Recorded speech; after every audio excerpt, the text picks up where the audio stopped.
blender is nice and clean, and I need it because it's one of my hero appliances to make this. My creamy cauliflower grits with roasted vegetables.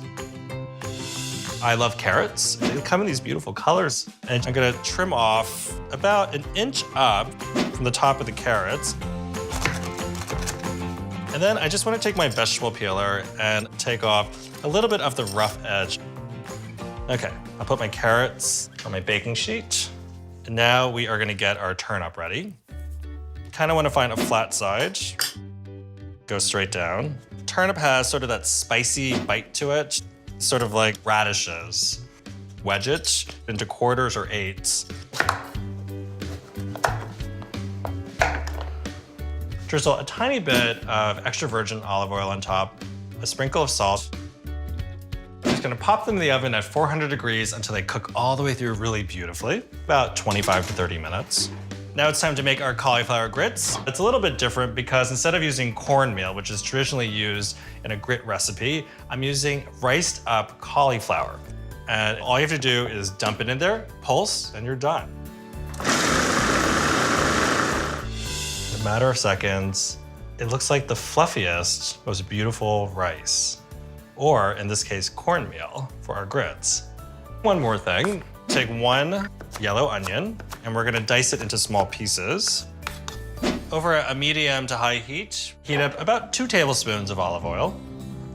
Take our chopped onion. That'll take about 5 minutes until it's really nice and translucent. And at this stage, we're gonna add our cauliflower and saute our mixture for about 1.5 to 2 minutes.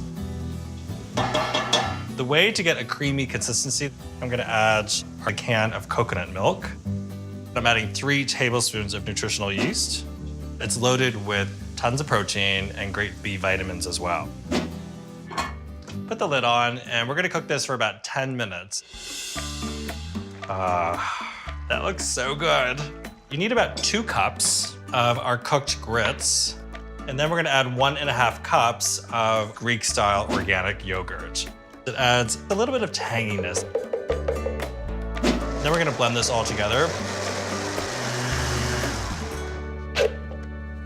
And we're gonna pour our yogurt and cauliflower mixture back into our grits.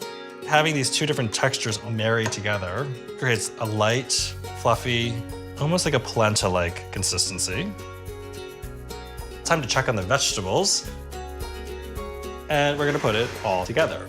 And I'm gonna put a couple of big spoonfuls of our grits. And then right on top, some of our roasted turnips, happy carrot, sprinkle of salt, a little bit of balsamic vinegar, and fresh thyme right on top. And there we have it. Beautiful color, creamy, savory, amazing cauliflower grits. Perfect for any day, especially today.